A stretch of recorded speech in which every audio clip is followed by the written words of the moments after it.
Welcome back to the family-friendly pony podcast show, and today we are reviewing Season 2 episode Secret of My Excess. Oh no, wait, silly me. It's silly me. I mean, how could I possibly make that mistake? It's the sequel, basically. And sequel is a bit of understatement. Okay, it's the remake then. It's basically the remake. This is Princess Spike, and let me tell you, as soon as I heard that name, that was going to be the title of this episode, I had G3 flashbacks. Oh no, it's Princess Promenade all over again. Yeah. Alright, so the gist of this episode is basically that Spike once again gets carried away with things. It was greed for the Secret of My Excess episode all the way back to Season 2. This time around, he gets carried away with political power, which is 10 times worse. I would say, but yes. Which is 10 times worse. And every time he gets carried away with something catastrophic is bound to happen, and he has to apologize for, and be repentant for, and receive no punishment at all for it, too. That happens too. It's kind of a disturbing trend, the fact that maybe he would learn the lesson if he actually gets punished for the mistakes he does. I don't know, doing some social work and all that, repairing something that was broken because of him, but no, he's not punished at all. He gets forgiven after a sappy public speech, and he even receives flowers, but I'm jumping ahead. But then again, there isn't much to talk about this episode now, is it? Pretty much. It kind of felt like I have seen this before We've a dozen times. Yes. Oh, by the way, there are good news and bad news. The bad news is that I was actually wrong, you see. This is not a McGuffin map episode as I predicted, which is good. Now it means that this season is not strictly following the structure of the previous season, which is good.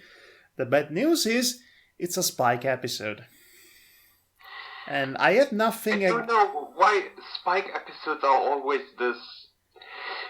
No. Actually, let me be clear about this. Understand it. I would say. Okay, no. Just stand it on something. Well, okay, usually Spike episodes are subpar compared to main 6 related episodes, but to be honest, this episode was not bad. It recycled a arc, so to speak, that it went through already in a previous episode, but then again, you could justify it by saying that he's a kid, baby dragon. He has still a lot to learn about what's proper to do and what's proper not to do. And also, he is a dragon, which means that by nature, as the show implied, he is naturally drawn to unpleasantly greedy things that might corrupt him. So that's actually part of his character. He has to deal with that as he grows up. With that said, this episode feels like it's a remake of Secret of My Excess, because as we said, he gets carried away with something and it causes a disaster. Yes. It's funny. It's a decent, perfectly serviceable episode, entertaining too, but it doesn't really leave much of an impression, especially if he had the curse of coming right after episode 100, which was anything but not memorable. So let's talk about this episode. SC2 Nightmare. What is there really to talk about? Well, I don't know. Everyone has seen this kind of episode a dozen times. Actually, only a couple of times. I don't count Just for Sidekicks. Just for Sidekicks. No, I'm speaking of the general structure. Oh, that. Oh, yeah, sure. But I was specifically speaking about Spike. This episode has been done to death. Not as much to death as the other Spike episode from season 3, in which somebody saves his life and he has to be their servant. Now that is a textbook example of a cliche, really. Most of the stories you see in any cartoon ever, especially MLP, have been done before. MLP... But usually MLP does a very, very unique spin on it. They aren't even... It felt like every other time. Yes, we actually established that this quality of the MLP saga, so to speak, before. So we don't need to refread that particular topic. But this episode, well, there are things that I enjoyed about it. I like the fact that that guy, the noble... Fancy Pants. I was forgetting his name for a moment. Yes, I like he was back and he was a major player here. I like how he was characterized. What do you think? I didn't care for him the first time, and I didn't care for him this time. Well, I like him. I like his accent. He seems like he's the sixth member of the Monty Pythons with that with a particular inclination of his British accent. Oh, well, this is just preposterous. I told this guy to fix the water pipe, and why didn't he do that? Princess Twilight, it's all her fault. Let's form an angry mob and go to... I like the idea of... okay, we see actually something interesting here. This episode actually kind of justifies... recontextualizes and justifies the reason why Twilight Sparkle could not, go on an adventure with Pinky and Dash, and the fact that the map ordered it in the Griffonstone episode. Because, well, actually now we see what is the actual princess-related work she had to attend to, and which apparently was the most exhausting... festival once a year. Which apparently was the most exhausting thing ever, and she didn't sleep for 3 days. She's Twilight.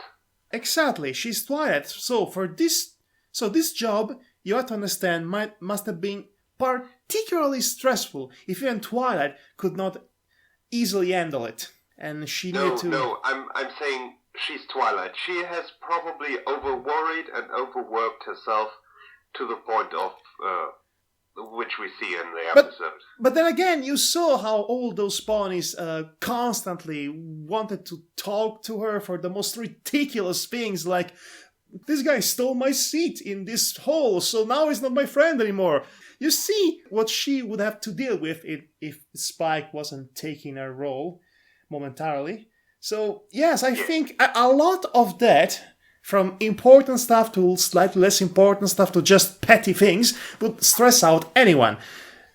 And Twilight in particular. So really, yes, we actually see what is the hard part of being princess.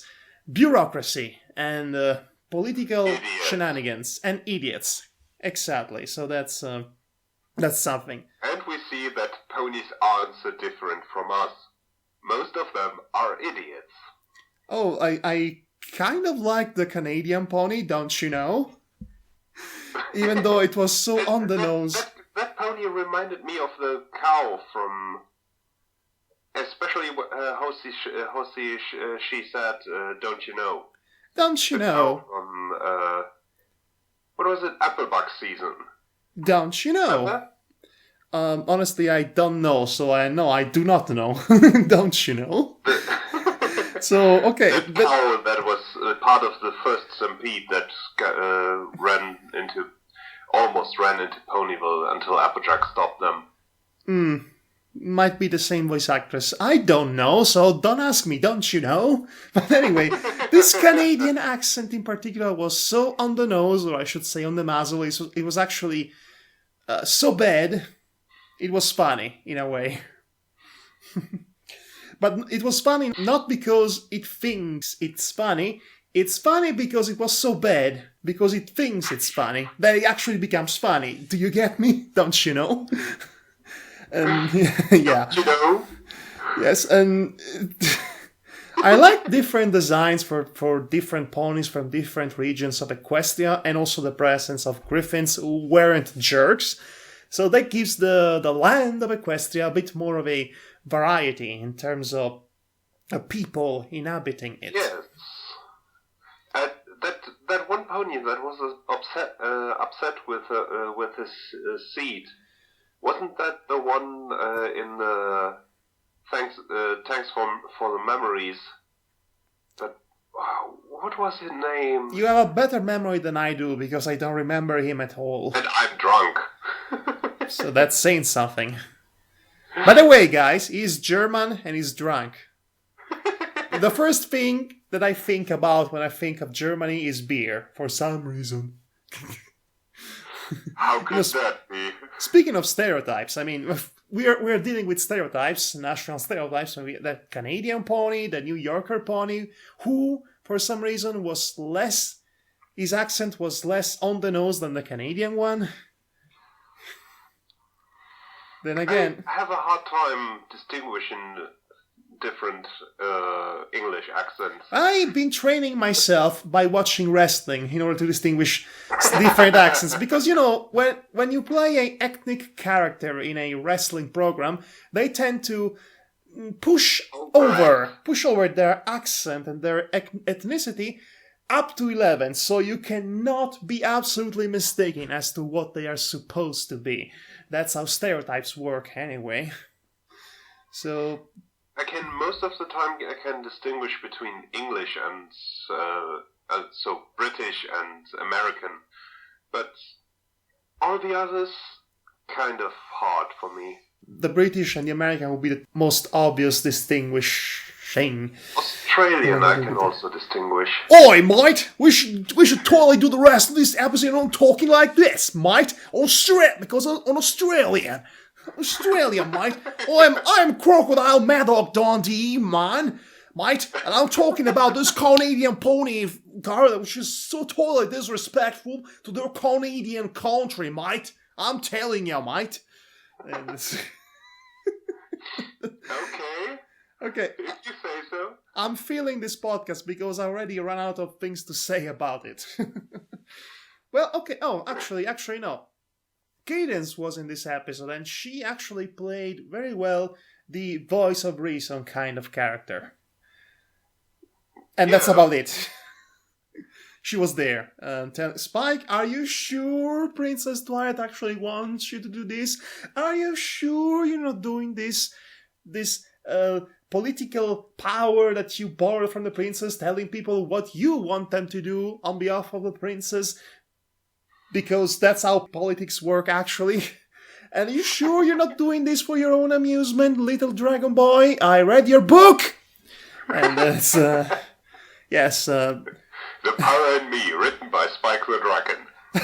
The Power of Me!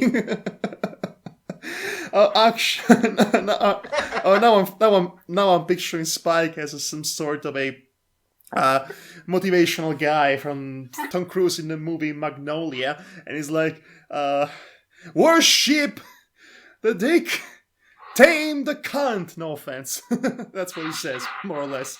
Okay, there is an actual conflict in this episode that we overlooked, which was well established, I dare say. The fact that Spylight Dragon Sparkle. Okay, the fusion. Okay, if they were crystal gems, they would fuse together, so they become Spylight. Okay, never mind. So Princess Spylight here. Okay, yes, this legitimate conflict at the beginning of the episode. He feels like he's living in the shadow of Princess Sparkle, which is communed via the fact that nobody actually wants to hear his opinion or hear his thoughts on whatever matter because he is not a princess. Duh. First of all, he's a guy. Okay, first of all, nobody says the dragon cannot be a princess. Second of all, the dragon princess? Nice. Spike did become a princess in Princess Promenade, but that's a story for a whole other nightmare. A nightmare called G3, which this episode gave me horrible flashbacks of. So thank you for that. So it would stand to reason that Spike would want to take charge, so to speak, of the situation, partially motivated by not disturbing Twilight, which was something that Cadence pretty much ordered him to do. Well, requested of him, but that's how Spike took it, an order from a princess and all of that. And partly because, well, he enjoys, obviously, the feeling of power, and we can understand that he would go that route because he has a history of being carried away with the wrongest things. So that might be because he's a dragon. I prefer not to bring... As you said before. Yes, but, come to think of it, I'd prefer not to bring in his background, his ethnical background, because we will get in a difficult argument. Racism, everyone. Yes, we will get into a difficult argument about nature versus nurture. And also, it would remind me of that episode which is the most hated for me, which is Dragon's Quest. And I despise that episode. Absolutely and utterly. And this, yes, as you said, it seems racist to judge a character just because of his species, of he was born a dragon. With that said, again, with Spike, it is the old argument of nature versus nurture that we've seen time and time before.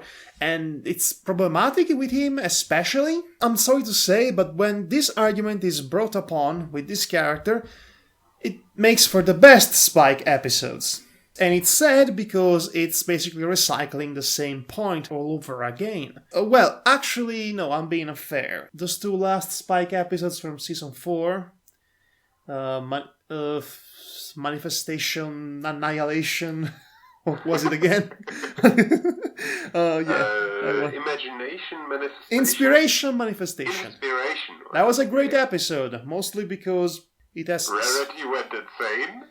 Also, not just it when they go insane. Not just because Rarity goes Gloria Swanson on us, but because it is basically a story about a friend needed to tell another friend that is going too far. That she is going too far. Which is funny because in this episode, Spike is the one who's going too far and when someone tries to tell him, it doesn't work. So retroactively, this is putting one of my favorite episodes from Season 4 into a bad light. Okay. I do know these kinds of persons. They are ready to give good advice to others, but not willing to take it. And that's also a problem with Spike, because it seems he gets written differently in every episode that focuses on him. And that's might be due to the writer, actually.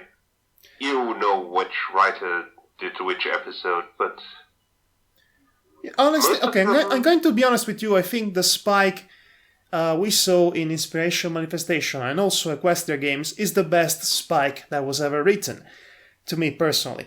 It's just too bad that Equestria Games, as good as an episode as it was completely overshadowed by the fact that it was not about the Equestria Games, which had been built up for a season and a half. Yes, it was kind of a letdown. But on the other hand, it was a really good Spike episode with a really good message and a good execution and a well-written Spike and all that, and I liked it, but yes, it just so happens it was betrayed expectations, really. But I'm not holding a grudge against it. It was written by Dave Polsky, which I said many times before is one of my favorite writers. And the only episode that he wrote that I did not like is the one with the freaking unlucky giant stallion guy that turns out to be a rodeo clown and all that. Trouble shoes, you know. That episode. That episode. Yeah. Okay, that's happened. Yes, it existed. And it raised so many questions. But anyway, I don't think there's much left to say, really, about this Spike episode. Which, again, it's really sad. I would really like for a really good Spike episode once. Well, actually, we did have plenty of really good Spike's episodes. I really like Just for Sidekicks. We had a lot of good Spike moments. No. We get a really good Spike episode.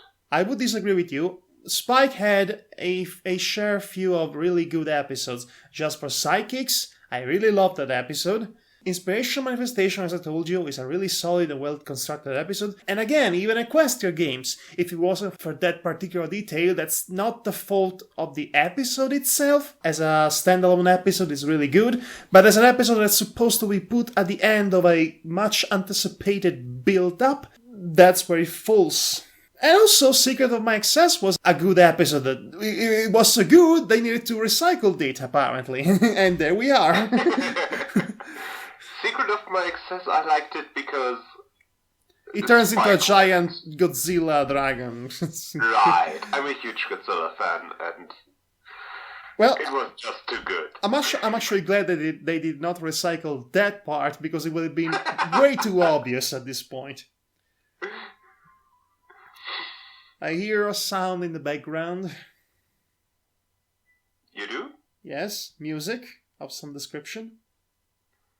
That might be my phone. Right, professionalism.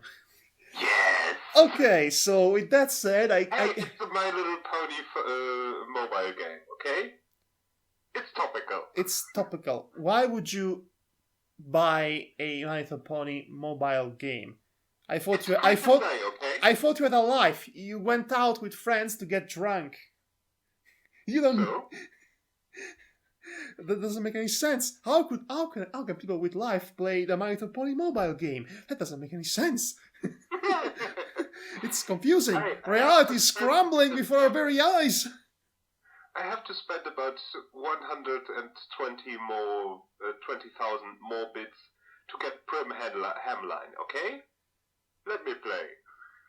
Wow. And I thought me playing a mobile was sad, but oh boy. Anyway, this has been our actually much shorter podcast about an episode that, quite frankly, is not going to be much remembered as a whole, especially since it comes right after episode 100.